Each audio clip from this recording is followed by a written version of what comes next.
Je voyage beaucoup et je fréquente les Rotary Club de France. Nos amis du club de Saint-Louis en Alsace m'ont proposé une action qui mène depuis plusieurs années avec un véritable succès.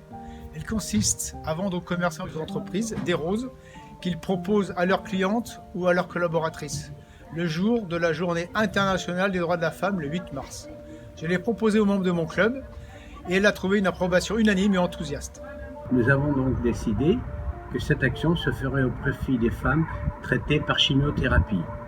C'est pourquoi nous avons pris contact avec l'association SOS Féminité de Mornan, qui vient en aide à ces femmes en leur fournissant des perruques, des soins et des prestations leur permettant de garder toute leur dignité dans cette période difficile qu'elles traversent. Nous connaissons le Rotary car nous avons déjà bénéficié de leur générosité par le passé. Les bénéfices de cette belle action vont nous permettre d'offrir des produits à des femmes en cours de traitement contre le cancer et en situation de précarité. Ces produits les aidant à traverser cette difficile période qu'est la chimiothérapie. Le Rotary s'inscrit dans la lignée des nombreuses actions qu'organise l'association SOS Féminité au profit des femmes.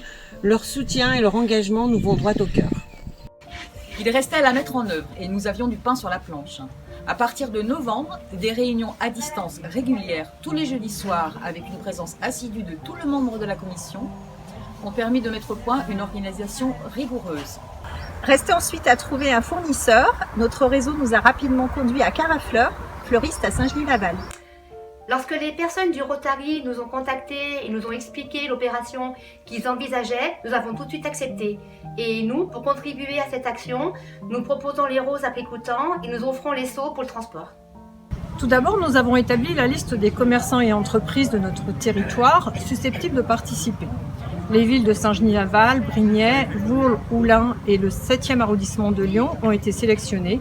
D'autres se sont ajoutés ensuite, comme Saint-Maurice-sur-Dargoire ou Mornan. Puis nous avons commencé à visiter les commerçants. Notre appréhension de départ s'est vite envolée devant l'accueil bienveillant et chaleureux de la plupart d'entre eux. La générosité des commerçants et entreprises a dépassé toutes nos prévisions. Nous avons multiplié par 4 notre chiffre de départ. Rotary nous a proposé de participer à cette opération et c'est vrai qu'on a tout de suite été emballés parce que ça correspond tout à fait aux valeurs de la vie claire où on distribue des produits bio, de qualité, mais on a aussi comme vocation de participer au bien-être de nos clients et proposer des roses pour une action en faveur du soutien de la santé des femmes était tout à fait en accord et voilà, c'était une belle occasion.